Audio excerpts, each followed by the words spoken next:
Just 10 kilometers east of downtown Vancouver, Canada, is the British Columbia Institute of Technology, or BCIT.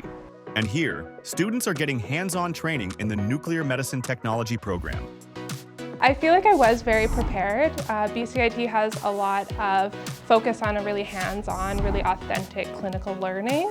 So I feel like I saw a lot of the clinical scenarios that I was going to run into. I saw them while I was at BCIT, which was really great. So I was ready to kind of tackle them as soon as I got to the hospital.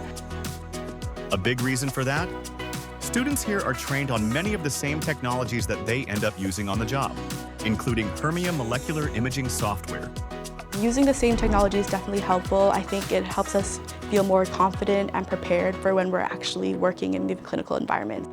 Learning the Hermia software really was quite easy. I felt like it was quite user-friendly, and it was nice to have that option at an academic institute where I was able to practice as much as I needed in order to feel competent. Real-world training, industry-standard technology, and experts from diverse backgrounds. They're all reasons why BCIT is a leader in nuclear medicine education in Canada and a proud partner of Hermia Academy.